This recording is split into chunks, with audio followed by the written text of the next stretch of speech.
Esse artigo aqui foi publicado em fevereiro, tá? Ele teve como objetivo investigar, primeiro assim, a grande tese desse artigo aqui, deixa eu ver se eu consigo aumentar para vocês. A grande tese desse artigo aqui foi identificar se a retirada do smartphone da pessoa altera atividades, altera áreas do cérebro que também estão alteradas em vícios, né? Drogas, álcool e outras drogas, né? Então a grande tese desse estudo aqui foi tentar ver uma assinatura neurobiológica buscando entender se a retirada do smartphone gerava abstinência e alterava a atividade de algumas regiões no cérebro, porque é muito difícil a gente caracterizar o uso de smartphone como um vício, ou um vício em rede social ainda, porque isso não está muito bem descrito, né? A gente tem problemas com o uso de internet, com jogos e tal, mas o vício em rede social é um transtorno, não é um transtorno, a gente não tem isso muito bem descrito ainda, né? De uma forma bem robusta, porque é uma coisa relativamente nova. Mas os estudos estão andando, esse é um exemplo, e os pesquisadores estão tentando entender os efeitos dessa, que é inegável, nesse magnetismo que as redes sociais têm sobre nós, principalmente, insisto, no Brasil. O Brasil é um consumidor desproporcional de rede social. Nós ficamos atrás em alguns levantamentos apenas da África do Sul. A gente fica muito dentro da rede social, a gente usa muito Instagram, a gente usa muito TikTok, a gente usa muito YouTube. YouTube nem seria uma rede social, né? Mas principalmente Instagram e TikTok. E as razões para isso a gente já falou em outras lives, sugiro que vocês assistam as lives. Então isso é uma coisa que é preocupante, né? Porque as relações estão ficando cada vez mais intermediadas por rede social, né? E esse estudo aqui, o que ele buscou fazer, né?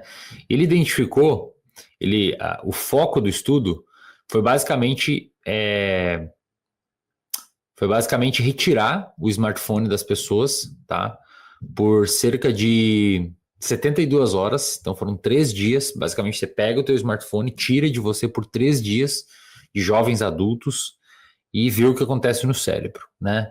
E passa algumas escalas e tal. O que eles perceberam, primeiro de tudo? Eles perceberam que não houve aumento significativo em sintomas de abstinência, tá? Ou o que a gente chama de craving, que é aquele desejo subjetivo de querer o telefone, medido por escalas em que medem craving, tá? Depois eu falo das limitações do estudo, que são várias.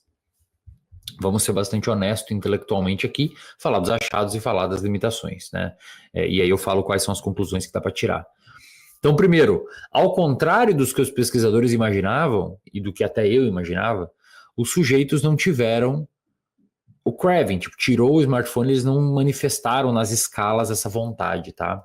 Há uma limitação importante que eu vou falar depois.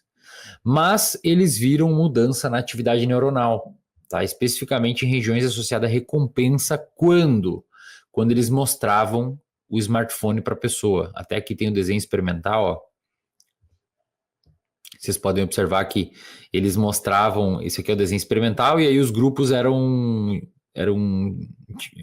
tinha diferentes grupos, né? Num eles mostravam imagens neutras e no outro eles mostravam imagens com o smartphone, tá? O smartphone aberto, com os aplicativos aparecendo. Naquele grupo que ficou com o smartphone restricted, né? Teve a restrição de uso de smartphone por 3 dias. Quando o grupo olhava essas imagens que tinha smartphone, o grupo, ele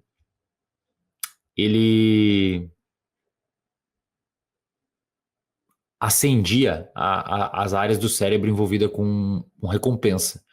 Isso acontece de forma muito parecida com pessoas que estão há um tempo sem fumar e enxergam pistas de pessoas fumando, com pessoas que estão há um tempo sem beber álcool e enxergam pistas de pessoas bebendo álcool. E esse é possivelmente o substrato neurobiológico do craving, da vontade, né? Só que, curiosamente, a escala não detectou. Então, veja, já temos uma incongruência entre os dois dados que enfraquece um pouco o estudo, tá? Depois eu vou explicar o porquê. Ou seja, as áreas do cérebro tiveram atividade, tipo, quero, sinalizando possivelmente algo assim, né? E a escala não mediu, não detectou essa atividade, né? Então isso é uma inconsistência do estudo, mas veja que parece existir um substrato biológico mesmo parecido com o que acontece em vícios com relação de smartphone, né? O que mais? De forma bastante curiosa, o lobo parietal superior e uma parte do córtex pré-frontal e também uma parte até do córtex visual apresentaram redução da atividade durante em alguns sujeitos durante essa atividade de olhar o smartphone. Isso sugere o quê? Que esses estímulos perderam um pouco a saliência para eles. Entendeu? Ou seja, para algumas pessoas se transformou em algo menos interessante, poderíamos dizer, né?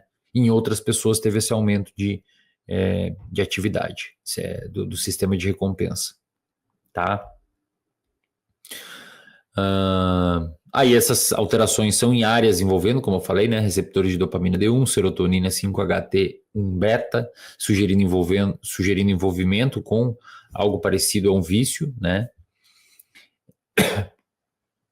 E aí, claro, aqueles usuários que utilizavam mais o smartphone, eram usuários tidos como excessivos, né, com uso excessivo de smartphone, eles mostraram maior atividade, realmente parecia ter um efeito de dose e resposta, o que é importante também para caracterizar vícios, tá? No grupo que não usava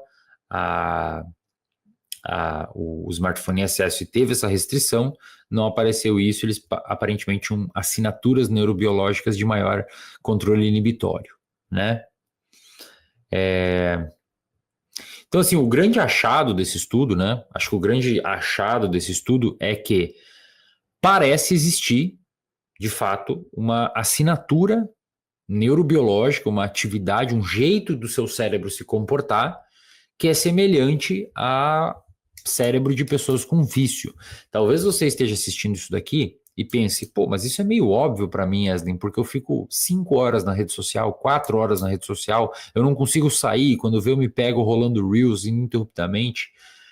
Beleza, mas uma coisa é a nossa percepção subjetiva, outra coisa é ter os dados mensurados. Esse estudo aqui, ele acaba entrando no hall de estudos que um dia serão utilizados como base para desenvolver um quadro clínico de uso de Instagram, uso de rede social, né? Uso patológico, né?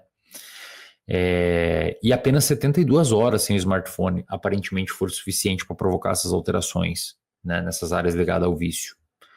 Então, assim, isso realmente é bem até óbvio, né, conforme os nossos desfechos comportamentais e a gente mesmo observa, mas é interessante que a ciência está indo para esse lado de enxergar essas caracterizações. Aí, rapidamente aqui, as limitações desse estudo, né? Por que a escala não pegou? Olha que interessante. Lembra que eu falei? Teve alteração na atividade dopaminérgica no núcleo accumbens, então a pessoa provavelmente tinha a assinatura neurobiológica do Craving, mas a escala não pegou, né? Ele. Porque essa escala, ela não é para desejo de smartphone, né? A escala é para craving independência de substância. É porque não tem uma escala de craving digital, pelo menos até onde eu sei. Então eles usaram uma outra escala e é muito parecido com você tentar mensurar, sei lá, medir, enfim, é uma medição indireta, né? Que a escala não teve sensibilidade para detectar isso. Então isso explica a incongruência dos dois dados, do dado biológico e do dado quantitativo ali, né? Do dado psicométrico.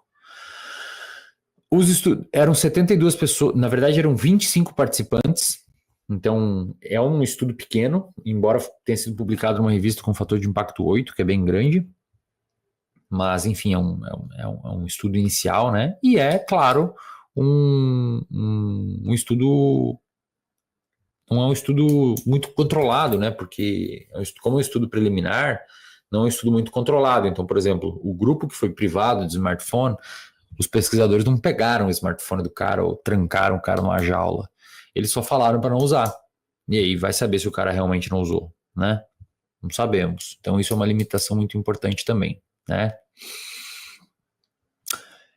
Aí tem algumas coisinhas de estatística, mas assim, em geral, o estudo nos permite ter um pontapé inicial para desconfiar de uma constatação até um pouco óbvia, que as redes sociais mexem em circuitos que drogas também mexem, né? E isso é uma constatação assustadora, né? E o mais assustador é que ela é óbvia. Acho que isso é o mais assustador. Se eu estivesse chegando aqui para vocês e explicando um dado que vocês falassem, uau, isso aqui realmente nunca pensei. Mas eu tô meio que explicando o óbvio para vocês, né? Só que agora a gente tem alguma base científica para isso, e isso assusta bastante, né? Porque realmente o bagulho é desenhado para a gente ficar preso ali, né? E isso atrapalha as nossas vidas, isso atrapalha os nossos relacionamentos, isso atrapalha a nossa produtividade, né? Isso atrapalha uma série de coisas, e a nossa autoestima, né? E aí tudo aquilo que a gente já sabe. Agora que eu estou nesse momento de escrever o livro, eu reduzi bastante o uso de redes sociais e fico impressionado com a quantidade de tempo que tem um dia, sabe? Aqueles 15 minutos que você fica 3 vezes, 4 vezes por dia na rede social, quando você perde 1 hora e pouco de produtividade, né? Então, realmente, eu sugiro bastante que vocês cuidem o uso das redes sociais. Muito, cuidem muito o uso das redes sociais, tá?